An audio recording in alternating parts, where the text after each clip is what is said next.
Үйге қайтып келсек, Қалекең дәл сол базар алдына екінші клиентті даярлап қойыпты. Жалбыр шашты жігітті де машинаға салып алып, базарға апарып сатып қайттық. Одан кейінгі кезек түнде дәлізде аймаласып жатқан қыздікі болып шықты. Жанымдағы бір жігіт құлағыма: «Ереке, мына қыз маған ұнап келеді. Жолда белімізді бір суытып алсақ қайтеді?» деп сыбырлап еді. Мен оған: «Ұнаса түнде не бітірдің?» дедім. Ол болса: «Түнде құр қалды дейсіз бе? 4 қыздың 4-еуін де тындырғанбыз» деді. Мен оған таңдана қарап: «Лираны да ма?» дедім. Ол басын шұлғыды. Кезек-кезек салбырап келе жатқанымызда базарға да жетіп қалыппыз. Еденшіл қызды сатып алуға шешесінің өзі келіпті. Шешесін көрген қыз «Мама!» деп мойнына асыла кетті. «Мынаны кімге берейін?» деп келген әйел қолына конверт ұстап тұр екен. «Қызыңыздың сүйіншісі болса, маған беріңіз» деп әйелдің қолындағы конвертті жұлып алдым да: «Ішіндегісін санайын ба?» дедім. «Санасаңыз, санаңыз. Келісім бойынша күйеуім санап берді» деп әйел лыпылдап тұр. Қызды иесіне тапсырып, өзіміз кері қайттық. Қалған тұтқындарды да дәл осылай сценарий бойынша сатып, ең соңында Лираның досы Қалекеңнің асын ішіп дастарханына түкіріп жүрген жанына қалды. Оның әкесі Жолдыбай қоңырау соқпады ма? Жоқ, әлде өзара келісе алмады ма? Қызыл көйлекті қыз қамауда қалып қойды. Көн бата Қалекең ұры қызды менің машинама салыңдар деп бұйрық берді. Оның сөз ырғағына құлақ тіксеңіз, менің машинама бір қап картоп сала салыңдар дегенде болды. Машинаға мінгізіп жатқанымызда қыз: «Мені қайда апарасыздар?» деп көзі жасқа толып үрейі ұшып барады. «Қорықпа, жайлы жерге барасың» дей салдым. Осы кезде Қалекең де үйінен шығып еді. Біз машинадан шеттей бердік. Қалекең ымдап мені оңаша алып шықты да: «Айналайын, інім, мен 3-4 күн болмайтын шығармын. Осындағы шаруаға өзің түгел бас-көз боласың. Тойхана, ойынхана, дүкендердің меңгерушілеріне түгел ескерттім. Олары менің бірнеше күн болмайтынымды білмейді. Сен де білдірме. Ал анау қарындасың сазайын тартып жатыр. Келінге айт, хабар алып тұрсын. Сөйте ғой. Осы қаладағы сенімді жан жалғыз өзің» деп арқамнан қақты. Лира әбден жалынды. Қалекең қара джиппен қызыл көйлекті қызды қайда алып кеткенін түсінбей, біз аң-таң болып тұрып қалдық. «Жанна қыз ұрлаған заттарды қызметші қызға апарып беріңдер. Орнына қойсын» деп едім. Қақпа алдындағы күзетші жігіт: «Командир, ол қызды қожайын қуып жіберді» деді. Тұтқындарды сатып жүріп, ол қызды не үшін жұмысынан босатқанын да білмей қалыппын ғой. Қалекең үйінің әр бөлмесінде, әр жерде тұратын заттарын үйге кіргізіп, кітапхана бұрышына қойдым да Лирадан хабар алайын деп 2-ші қабатқа көтерілдім. Қыздың бөлмесінің есігін қақтым. Ыңырсыған дыбыс шықты. Шамалы тосып, қайтадан есікті қақтым. «Кіре бер» деген әлсіз дауыс естілді. Лира өз төсегінде жатыр екен. Екі көзі ісіп кетіпті. Жылағаннан емес, соққыдан екені көрініп тұр. «Лира, халің қалай?» дедім. Даусым жарықшақтанып шықты. Қыздың соққы жегеніне өзім кінәлі екенімді біліп тұрмын. «Рахмет. Таңертең келіп, киіндірмегеніңізде әкем мені шынымен бауыздап тастайтын еді. Сөйткеннің өзінде істеген мынау, көріңіз деп халатын көтеріп теріс бұрылып еді. Менің көз алдым бұлдырап кетті. Себебі қыздың таңертең өзім көрген аппақ денесінен елесте қалмапты. Жон арқасынан таспа тілді деген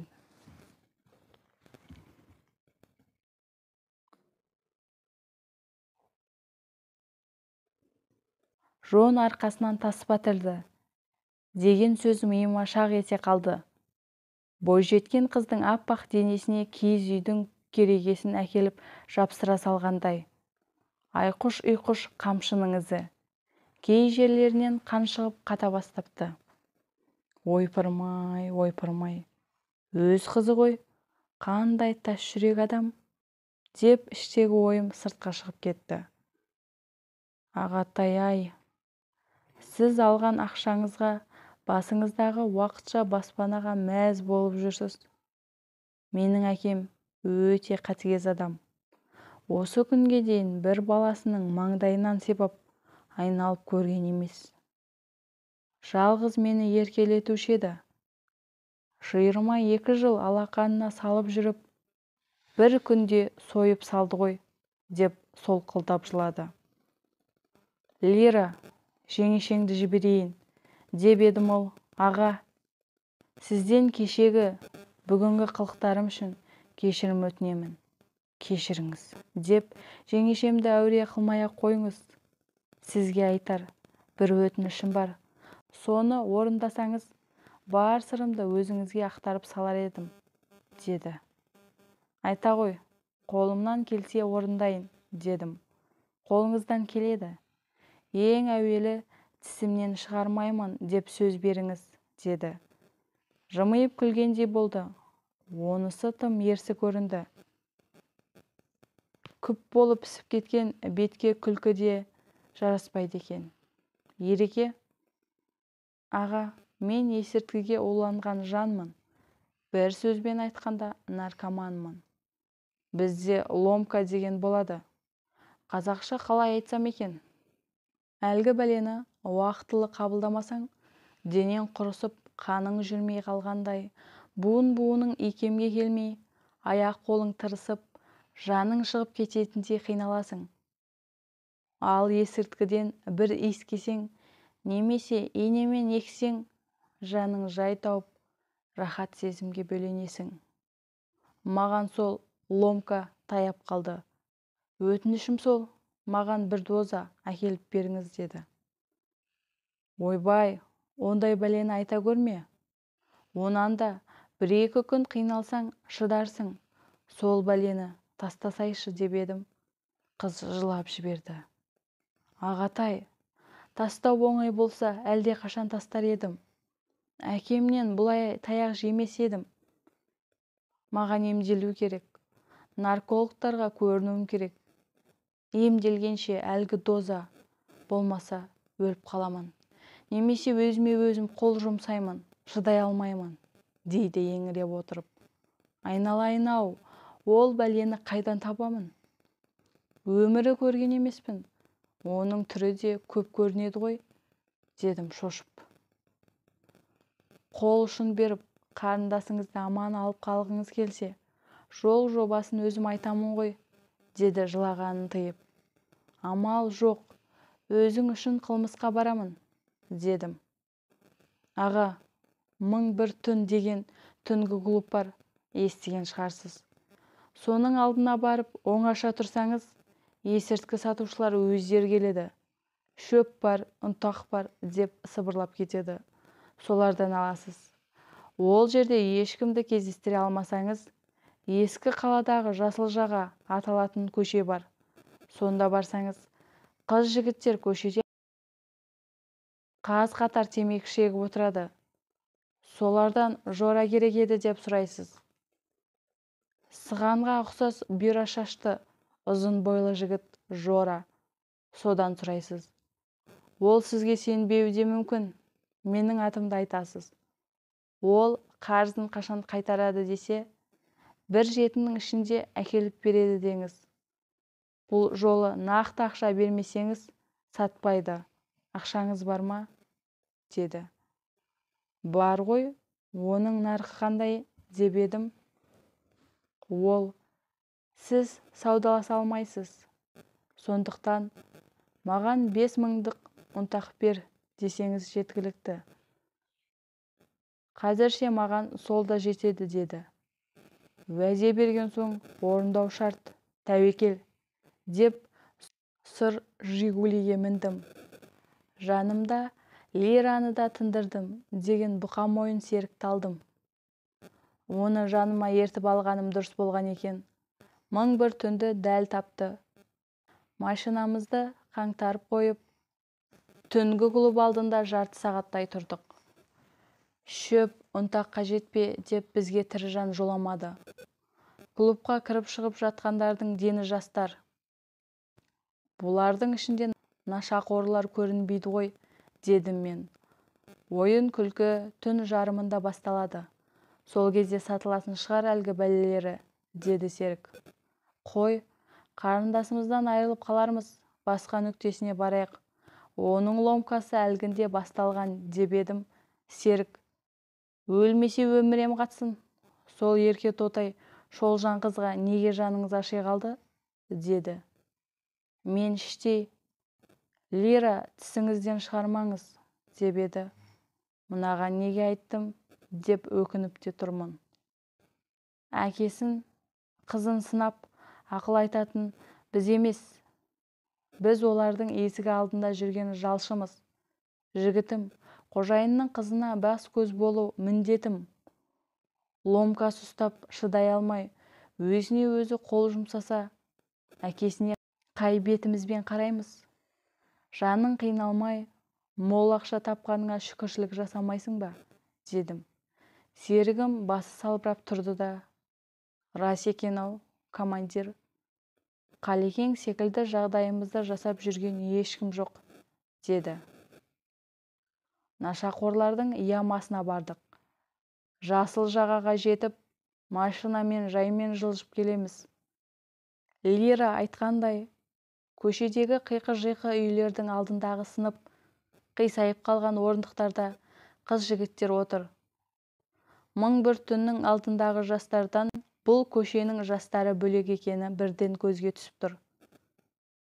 Түнгі клубқа келетіндер бай, бақуат жандардың ұрпақтары болса, мұндағылар жарлы Жақыбай, кедей кепшік, ішкіштер екені бірден көзге түседі. 16-17 шамасындағы орыс қызының сары шаш ұйысып, кезге айналып кетіпті. 10 көздің астынан біреу жақсылап ұрып, көкпеңбек таңба салыпты. Оның жанында отырған сақал шашы өсіп, әбіржіп кеткен жігіттің киімі де кірден жылт-жылт етеді. Дәл мыналар Жораның жолдастары болса, ол жігітте жетіскен екен, дедім. Неміз кетеді, сұрай салайық деп, Сергі отырған екеуге, жасыл жаға жастарына жалынды сәлем деді машина терезесінен. Сендерге не керек, деді жігіт. Жора деген досымызды іздеп жүрміз. Қайдан тапсақ екен? Жол сілтеп жіберсеңіздер дұрыс болар еді, дедім. Тегіннен тегін мысықта құйрығын көтермейді, деп ана жігіт өз сөзіне өзі мәз болып күлді. Мысығыңды білмеймін. Өзің орныңнан тұрып, Жораның шұқырын сілтесең, ақысын береміз, деп Серікте күлген болып еді. Жігіттің жанындағы қыз атып тұрып, мен көрсетемін, шұқырдың ішіне кіргізіп жіберемін, деді. Қыз жанымызға жақын келіп, әуелі ақысын төле. Бір шөлмек шарапқа жететін теңгені алақаныма сал, деп алақанын жайды. Қызға тиісті теңгені бердім де, машинаға мін, деп едім ол. Менің соңымнан еріңдер, деді де, алдымызға түсіп алып, далбаңдап жүгіре жөнелді. Машина ішіндегі маңдайшадағы айнаға қарасам, жалбыр шашты жігітте артымыздан жүгіріп келеді екен. Қызын қызғанып, ана сорлы да жүгіріп келеді, дедім Серікке қарап күліп. Қызын емес, қызыл шарапты қызғанып келеді. Қызға берген теңгені көрді ғой, деді Серік. Серік, шұқыр деген не сөз? Деп едім ол күліп. Командир, өзің шынымен ауылда жүріп, бұл өмірден адасып қалыпсың ғой. Шұқыр орысша яма, нашақорлардың жиналатын жері, деді.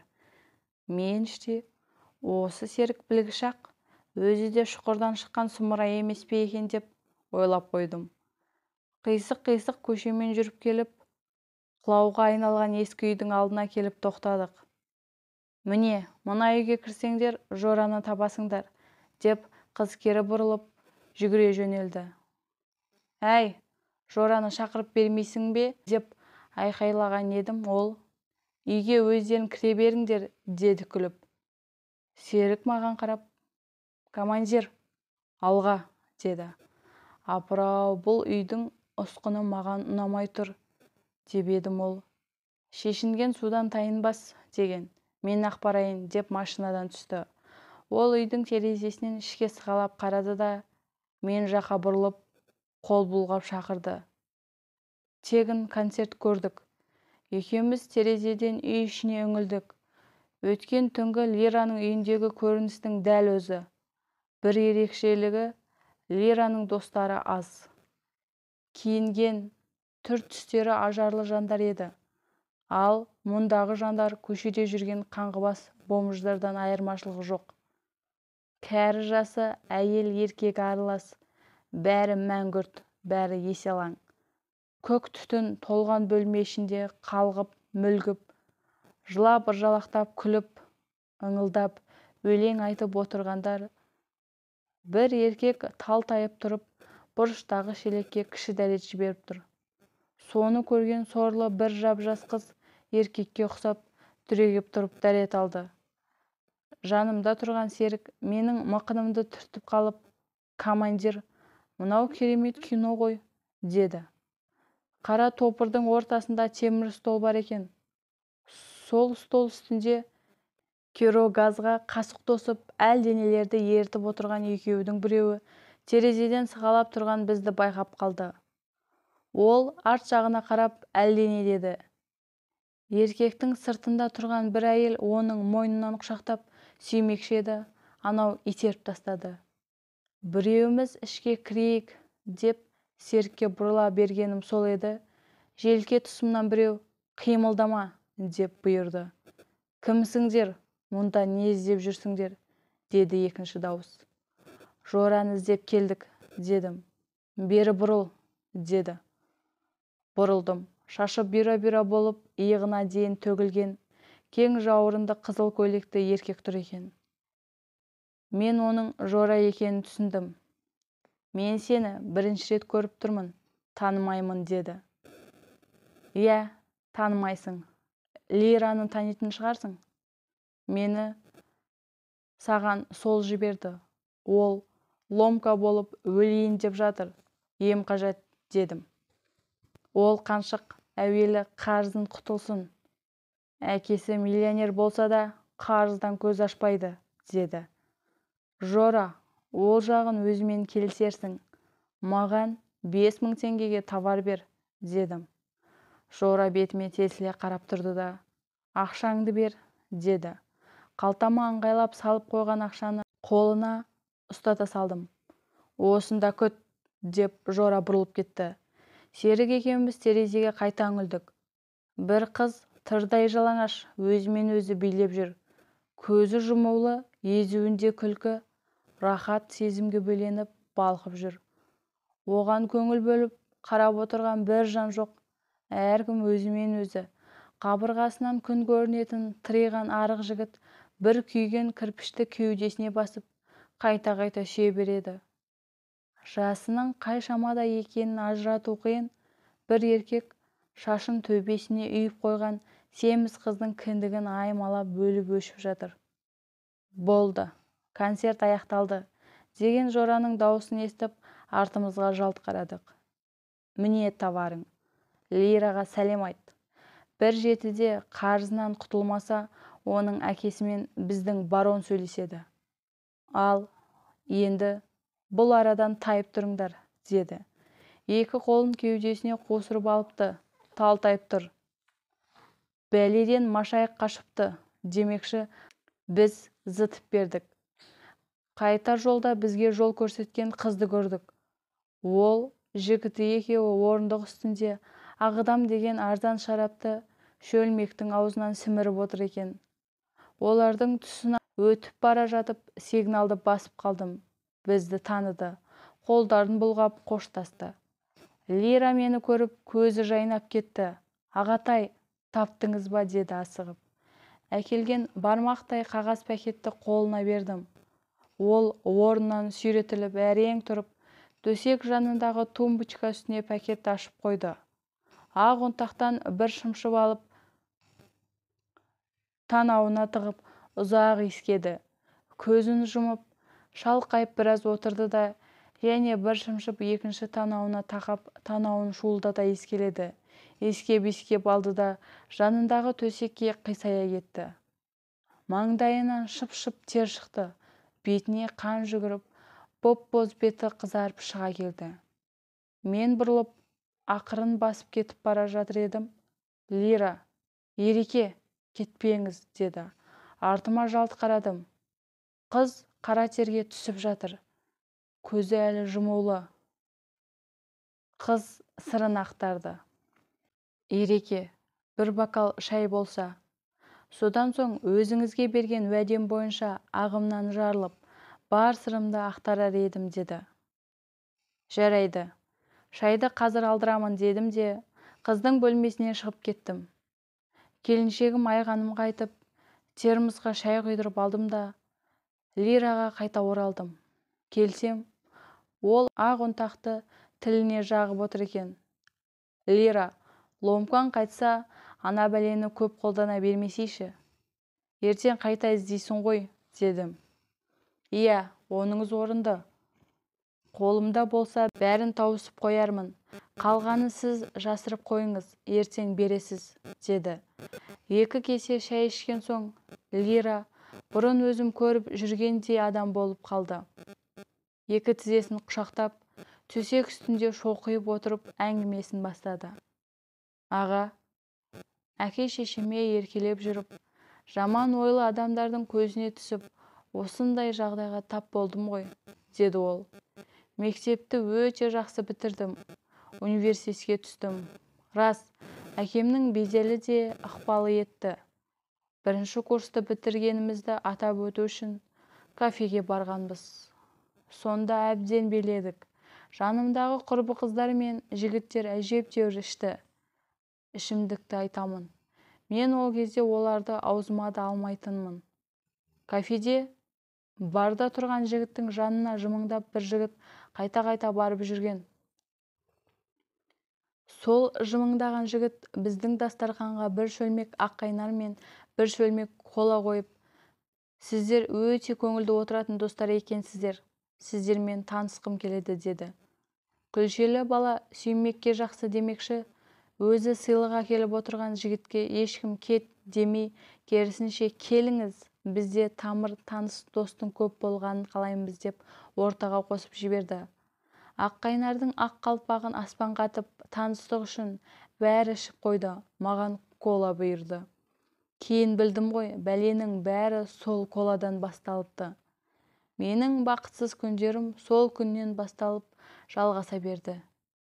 Инені алдап салыпты. Кафеде әлгі жігіт мені биге шақырған есімде. Одан әрі не болған білмеймін. Есімді жисам, белгісіз үйде, бөтен төсекте, өзіме кола ұсынған жігітпен жатырмын. Екеумізде тырдай жалаңашпыз. Жатқан жерімнен атып тұрдым. Басым айналып, жүрегім айнып, қайтадан төсекке отыра кеттім. Өзімді өзім зорлап, орнымнан қайта тұрып, киімімді іздедім. Жаздың күні ғой. Үстіме жапсырған 200 қана зат болатын. Солар әр жерде шашылып жатыр екен. Жиып алып, киіндім де, қашпақшы болып шығатын есік іздедім. Бір есікті ашып қалсам, жанына құрбым бір жігітпен жатыр. Дәл өзім секілді, ол да жалаңаш. Оның киімдері де шашылып қалыпты. Жаннан жұлқылап әрең ояттым. Ол әлі мас секілді. Тез-тез киімдерін киіндіріп, сүйрелеп сыртқа шықтым. Есік алдында кәуап пісіріп отыр екен. Ол бізді көріп, «Қыздар, неге ерте тұрдыңдар? Таңертеңгі ас әлі даяр емес, жата тұрыңдар», дейді жымиып. «Рахмет, біз қайтамыз», деп жан-жағыма қарадым. Тұрған жеріміз қала емес, саяжай екенін білдім. «Қыздар, өз беттеріңше қайта алмайсыңдар ғой, жігіттерің тұрсын, машинамен жеткізіп салар», деді де қапталдағы шағын үй жаққа қарап, «Әй, Макс, бер кел, қонақтар қайтайын деп жатыр», деді. Ол үй жақтан 40-тар шамасындағы бір қазақ кісі шықты. Шорти киіпті, кеудесі жалаңаш, төсінің жүні бұйра-бұйра бұрқырап тұр. Оны көріп, жүрегім зу ете қалды. Басым бір бәлеге қалғанын түсіндім. Мең-зең болып, ауырып тұрған басым одан бетер солқылдап кетті. «Қарындастар, асықпаңдар, өзім апарып саламын. Бұл жерден қалаға жаяу жете алмайсыңдар. Астан үлкен емессіңдер ғой, дәм татып қайтасыңдар». «Әй, жастар, жастар, осылай ойнап жүріп, от басып қалғандарыңды білмей қаласыңдар ғой. Мына қарындастың мүлде мазасы болмай тұр ғой», деп Жаннаны сүйемелдей берді. Жанна шынында да әлі ұйықтап тұр еді. Оның басы былқ-сылқ етіп, көзін аша алмай, мен оны белінен құшақтап тұрғанмын. «Аға, біз қай жердеміз?» дедім. Оның жылы сөйлегеніне менің де ішім жылып қалған. «Саяжайдасыңдар, айналайын. Түнде жиеніммен бәрің улап-шулап келіп, таңға жақын ғана дамыл таптыңдар ғой. Жүріңдер, мына жерге жайғасыңдар. Таза ауада отыра тұрыңдар», деп сәкіге төселген көрпеге отырғызды. Жаннаның басына жастық жастап, үстіне ақ жамылғы жапты. Менің жүрегім айнып, лоқсып қалдым. «Менің байқауымша сен өмірі ішкілік деген бәлен аузыңа алмаған жансың, солай ма?» деді маған жымиып қараған бойы. «Иә аға, алған емеспін. Кеше де алған жоқ едім, өзіме не болғанын түсінбей отырмын», дедім ағымнан жарылып. «Сусын, шай-пай ішіп пе едің?» дейді. «Иә аға, да, кола деген сусындарды ішкен едім». «Үйбүй, айналайын-ай, кез келген бәлені іше беруге болмайды ғой. Қап, уланып қалғансың ғой. Әй, Гуля, мына балалар уланып қалыпты. Ана дәріні әкел, бір укол жасайын». «Әй, жастар, алды арттарыңа қарамайсыңдар», деп менің қолымды ұстап тамыр соғысымды санады. Басын шайқады. Кәуап жасап жүрген әйел 2 шприспен кішкене құдыдағы сұйықты алып келді. Бейтаныс дәрігер ағай білегімді резеңкемен тартып байлады да шынтағымның іш жағына ине қадады. Денеме ыстық леп кеткендей болды. Көзімнің қиығымен көрдім. Жаннаға да ине қадады да, «Қазір аурудың қайда кеткенін білмей қаласыңдар», деді сол жымиған күйі. Әлгіндегі миымның солқылдағаны, сүйек-сүйегімнің ағаны сап басылып, рахаттанып қалдым. Өзімді жеңіл сезініп, аспанда ақ бұлттың үстінде шоқиып отырғандай көрдім. Бір кезде кеше түнде кола берген жігіт келіп, «Ей, Лира Бикеш», деп иегімнен жоғары көтерді. Ол маған қарап тұр екен. «Слушай, сенің атың кім?» дедім. «Керемет ұмытшақсың ғой өзің. Кешеден бері 712 рет сұрадың», дейді. «713 рет болсын, атыңды айт», дедім. «Берік, мен Берікпін ғой», деп еңкейіп ердімнен сүйді. «Қаттырақ сүйсеңші», деймін. Ол мені құшақтап көтеріп әкетіп барады. «Берік, қайда апарасың?» деймін күліп. «Өзіміздің сүйікті төсегімізге», дейді. «Аға, одан әрі не болғанын айтпай қояйын. Жігітсіз ғой, түсініп отырған шығарсыз. Бірақ үйге қайтқым келмеді. Сол жерде маған көңілді көрінді. Шаламас болып жүріп, кәуап жедік, арақ іштік. Жанна арақты көп ішіп, көбінесе ұйықтаумен болды. Не керек, сол саяжайда 3 тәулік болыппыз. Беріктің айтуымен шамалы еш жиған кезімде мамама қоңырау соғып, өзімнің достарыммен саяхатта жүргенімді хабарладым. 3 тәуліктен соң ине қадатпадым. Өзімді өзім ұстап ес жидым. Банданың тобына түскенімді, оңбай тұтылғанымды білдім. Өйткені аналар бізге ине қадайды да, өздері ол бәлені мүлдем қолданбайды. Берікке айттым. Жетер енді. Берік, бізді қалаға жеткізіп салыңдар, деп едім ол. Енді бізді ұмытпа. Өзің де ұмытпайсың. Сүйегің сырқырап, ломка басталса мені сол өзіміз танысқан кафеден табасың, деді де, ұмыт барады екенмін. Сендерге бір кинофильм көрсетейін, содан соң үйлеріңе жеткізіп саламын, деді. Киносын көріп, есімден танып қала жаздадым. Фильмдегі бас кейіпкер Жанна мен өзім екен. Есірткіге елітіп, аналар не істесе де соны істей беріппіз ғой. 1,5 сағаттық лента, түгел адамның аузы барып айта алмайтын анайы тірлік. Берік пен оның досты Бақыттың бұл әрекеттері бізден ақша талап ету үшін жасалған нағыз шантаж екенін білдім де, кассетаға қанша сұрайсың, дедім.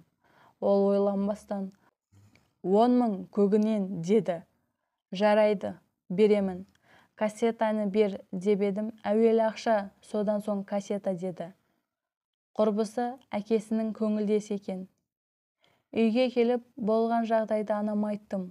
Одан ештеңені жасырмайтынмын. Ол кісі ең жақын подругам секілді барлық сырымды біледі.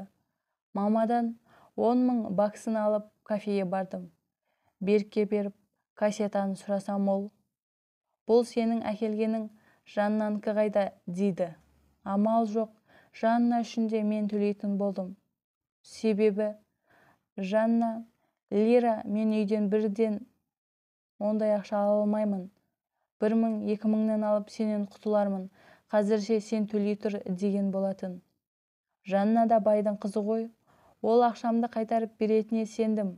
Екінші рет ақша беріп, кассетаны алуға барғанымызда Берік, басқа біреу болса, нақты ақшасы болмаса бермес едім. Сен екеуіңе сенемін. Келесі жолы тегін бере алмаймын.